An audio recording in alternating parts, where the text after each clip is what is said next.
Aquaman and the Lost Kingdom is directed by James Wan and stars Jason Momoa, Amber Heard, Patrick Wilson, and Dolph Lundgren. Black Manta seeks revenge on Aquaman for his father's death. Wielding the Black Trident's power, he becomes a formidable foe. To defend Atlantis, Aquaman forges an alliance with his imprisoned brother. They must protect the kingdom. Now this is going to be the final installment of the DC Extended Universe as we know it. The movie came out around December, and I didn't really want to support it.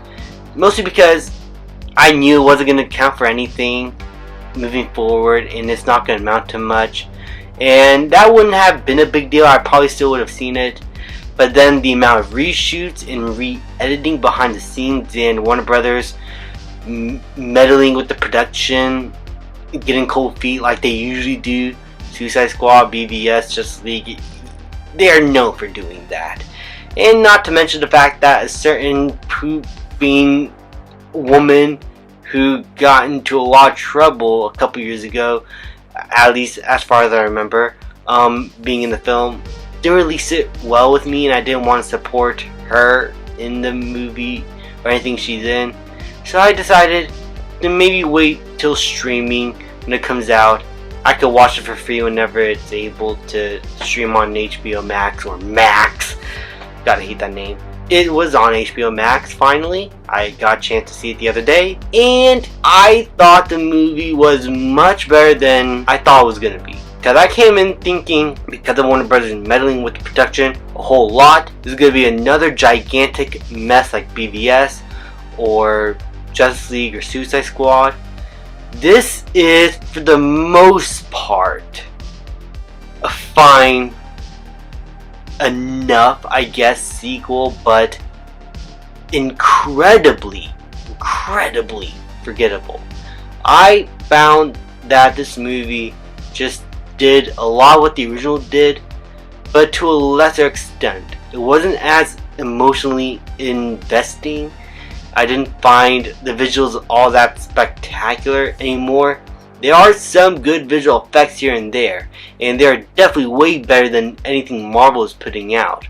But there's just an overabundance of them to the point where they start to look fake. And while I know that the original film had this kind of style of VFX and it looked beautiful, here just felt overused. And there were still plenty of scenes where you could tell the actors are in a set or on location. They look great and they mixed very well, I'll admit that. But still, there are just many times in the film where the visual effects just did not feel creative enough. They did not need to look real. They need to feel tangible and creative and engaging.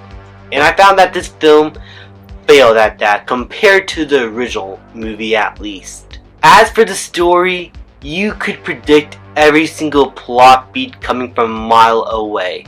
There was nothing that surprised me. I didn't feel engaged with the characters, and you could tell that this movie was cut down quite a bit. Not to the extent that Suicide Squad or Justice League were cut down, mostly to the extent of BVS, where they just took out chunks of the film, but still mostly feels cohesive. But you can tell that there are just many points of the film where scenes were swapped around, shots are in different continuity, or there's just something that's set up and it was rushed very quickly to the payoff. Just stuff like that that made the film feel unsatisfying. And I think that's mostly due to Warner Brothers having to re-edit this film a whole lot.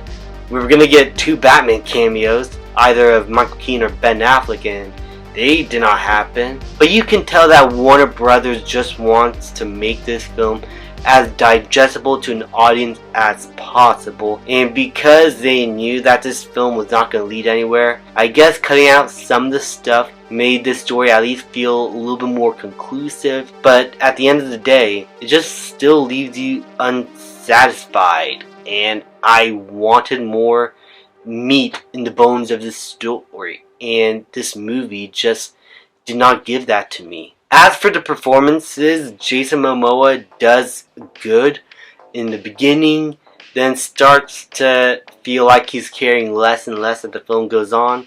Same with Patrick Wilson. Amber Heard is always gonna be odd choice, and having her included here definitely morally is weird, but her character in the movie isn't in all that much of it, and she mostly is just like a background character and doesn't have much at stake apart from something that was going to happen to Jason Momoa because these two characters are together.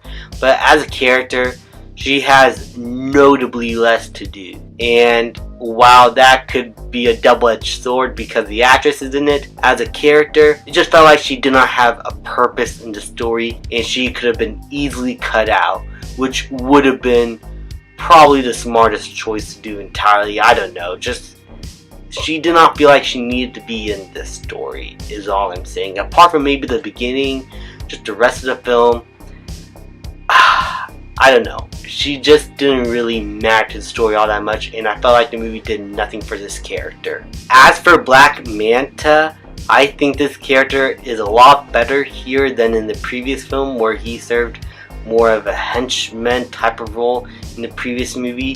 Here he's bumped up to main antagonist, but what kind of ruins him at the end is him not actually being the main antagonist. I loved seeing his personal drive to try and defeat Aquaman, and while I like the idea of a dark power consuming him, it just ends up turning into another antagonist that wants to go up against Aquaman.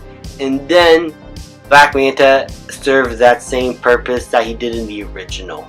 And I just found that to be a waste of his character, and everything that was building him up now amounted to nothing. I did not like what they did at the end with this character, and overall I just found it to be a very disappointing villain at the end of the day. Started off strong, but near the end just fell off a cliff. Quite literally if you've seen it. As for the action, James Wan is great with his camera work. He's able to get a great amount of wide shots, have us engage with the action in very creative ways. So that regards to the movie, the creativity is still there.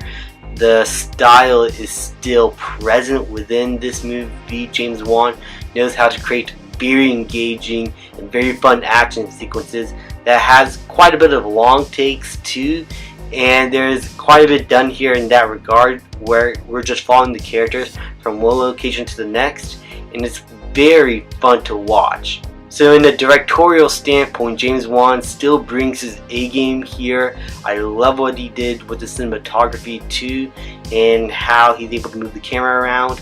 This is overall a fine enough looking movie that's competent and creative, but still I wouldn't say there's anything here that is exceptional. And that is my biggest problem with the film. Anything that I like about it is just fine. And anything I don't like about it, I pretty much don't like about it. The visuals, the lack of characterization, the lack of story present. I enjoyed the brotherly bond that is formed between Orm and Aquaman. I thought that was the best part. But again, it is very predictable. I knew where it was going to go because I've seen this kind of story done 1,000 times. And that is this movie's biggest problem. It is just forgettable. And despite having a bit of creativity here and there, it's mostly boggled down by an uninteresting story and very poor editing. Overall, Aquaman the Lost Kingdom is much better than I thought it was going to be, but overall it was still a very disappointing sequel to the original, and I don't think I could recommend it. And even as a conclusion to this entire franchise, with this being the last DCEU, it unfortunately ended off on a whimper. I'm going to give Aquaman in the Lost Kingdom a C. Thank you guys so much for watching. Please leave a like, subscribe, comment, and I'll see you guys next time.